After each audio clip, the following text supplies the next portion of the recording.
മുഖ്യമന്ത്രിയുടെ political secretary P ശശിക്ക് സ്വർണ്ണക്കടത്തിൽ പങ്കുണ്ടെന്ന് ആവർത്തിച്ച് PV അൻവർ MLA. സ്വർണ്ണക്കടത്തും ഹവാല പണവും പിടിച്ചതിലുള്ള അസ്വസ്ഥതയാണ് തനിക്കെന്ന് മുഖ്യമന്ത്രി ആവർത്തിച്ചുകൊണ്ടിരിക്കുകയെന്നും PV അൻവർ മാധ്യമങ്ങളോട് പറഞ്ഞു. ഈ പരിപാടിക്ക് വരണം എന്ന് ഞാൻ പറഞ്ഞു. എസ്പെഷ്യലി ജനങ്ങളോടല്ല കേട്ടോ, എസ്പെഷ്യലി പാർട്ടി ലീഡേഴ്സ്, പഞ്ചായത്ത് മെമ്പർമാർ, ബ്ലോക്ക് പഞ്ചായത്ത് മെമ്പർമാർ, ഈവൻ ജില്ലാ പഞ്ചായത്ത് മെമ്പർമാർ ഉൾപ്പെടെയുള്ളവരോട് ഞാൻ പറഞ്ഞിട്ടില്ല. ഞാൻ പറഞ്ഞത് നിങ്ങൾ ആരും വരണ്ട, ഞാൻ ഒറ്റയ്ക്ക് പ്രസംഗിക്കും. അത് തന്നെയാണ് നമ്മുടെ സ്ട്രാറ്റജി. ഒരു അനലൈസേഷൻ നടക്കട്ടെ. ആരെയും വിളിച്ച് പുറത്തിറക്കി അവരെ പ്രതിസന്ധിയിലാക്കാൻ ഞാൻ ഉദ്ദേശിക്കുന്നില്ല. ഒരാളും അവരുടെ എന്താ പറയുക, ഇപ്പം നിൽക്കുന്ന ഈ സാഹചര്യത്തിൽ നിന്ന് പുറത്ത് വന്ന് എനിക്ക് പിന്തുണ നൽകണമെന്ന് ഞാൻ പറയാത്തതിന് പല കാരണങ്ങളുണ്ട്. അതിലൊരു കാരണം ഇപ്പോൾ ഈ നടന്നുകൊണ്ടിരിക്കുന്ന സംവിധാനം. ഇപ്പോൾ ഗവൺമെൻറ് തെരഞ്ഞെടുപ്പ് വരാൻ പോവുകയാണ്, പഞ്ചായത്ത്. അപ്പോൾ അതിന് മുമ്പ് ആ കാര്യങ്ങൾ എങ്ങനെ ചെയ്യണമെന്നുള്ളൊരു ആലോചനയാണ്. ഇന്ന് ഞാൻ ഇപ്പോൾ ഇവിടുന്ന് തീരുമാനിച്ചാൽ 25 പഞ്ചായത്ത് തെരഞ്ഞെടുപ്പിലായിരിക്കും. അത് നിലമ്പൂർ മാത്രമല്ല ഇനി അത് പാർട്ടി അങ്ങനെ ഒരു വെല്ലുവിളിക്ക് വരികയാണെങ്കിൽ ഞാൻ തയ്യാറാണ്. ഇത് വിപ്ലവമായി മാറുമെന്ന് താൻ നേരത്തെ പറഞ്ഞിരുന്നു.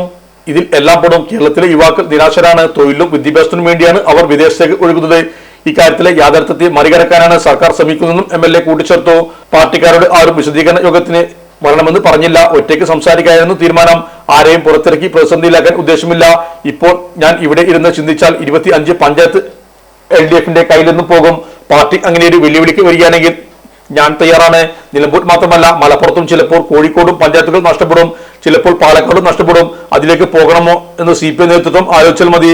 തന്റെ മെക്കിട്ട് കയറിയാൽ ഞാനും പറയും. ഈ നിമിഷം വരെ പാർട്ടിയെ തള്ളി പറഞ്ഞിട്ടില്ല. പോലീസ് കാരണം പാർട്ടിക്കുണ്ടായ തളർച്ച സൂചിച്ചപ്പോൾ തന്നെ കള്ളനാക്കാനാണ് മുഖ്യമന്ത്രി വന്നത്. അത് താൻ സഹിക്കുമോ? തന്നെ മതവർഗീയവാദിയാക്കാനും പരിശ്രമിക്കുന്നുണ്ട്. വർഗീയവാദി അല്ല എന്ന് തെളിയിക്കേണ്ടത് തന്റെ അധിക ബാധ്യതയായി വന്നിരിക്കുകയാണ്. താൻ ഇക്കാര്യത്തിലാണ് ശ്രദ്ധിക്കുന്നത്. ഇനി അത് പറഞ്ഞു നടക്കാൻ ഞാനില്ല. സംസ്ഥാനത്തെ കെട്ടി തന്നെ പുറത്താക്കുമെന്ന് വൈകിട്ടാണ്. അതിനുമുമ്പ് മോഹൻദാസ് പറഞ്ഞ പ്രസംഗം എല്ലാവരും കേട്ടിട്ടുണ്ട്. ഞാൻ ഈ പറഞ്ഞതിൽ ഒതുങ്ങി നിൽക്കുകയാണ്. അതിന് അപ്പുറത്തേക്ക് ജയിലും കേസും വരട്ടെ, അപ്പോൾ നോക്കാമെന്നും PV അൻവർ കൂട്ടിച്ചേർത്തു. ഇലക്ട്രോണിക്സ് ഗൃഹോപകരണങ്ങൾ വാങ്ങുമ്പോൾ വിശ്വസ്തതയ്ക്ക് നിങ്ങൾ പ്രാധാന്യം കൊടുക്കാറില്ലേ? എങ്കിൽ വരൂ സോഡിയാക് ഇലക്ട്രോണിക്സിലേക്ക്. മറ്റാർക്കും അവകാശപ്പെടാനാവാത്ത 35 വർഷത്തെ സേവന പാരമ്പര്യമുള്ള മലപ്പുറത്തെ ഏക ഷോറൂം. എല്ലാ പ്രമുഖ ബ്രാൻഡുകളുടെയും refrigerator, washing machine, LED TV, mixie, oven തുടങ്ങിയ ഗൃഹോപകരണങ്ങളുടെ വിപുലമായ ശ്രേണിയിൽ നിന്നും തിരഞ്ഞെടുക്കാം. കൂടാതെ നിങ്ങളുടെ പഴയ പ്രൊഡക്റ്റുകൾ എക്സ്ചേഞ്ച് ചെയ്യാനുള്ള അവസരവും, ഒപ്പം ഏറ്റവും മികച്ച വിൽപ്പനാനന്തര സേവനവും. മലപ്പുറത്തിന്റെ വിശ്വസ്ത home appliances partner Zodiac electronics, traffic circle, Kottappadi, Malappuram.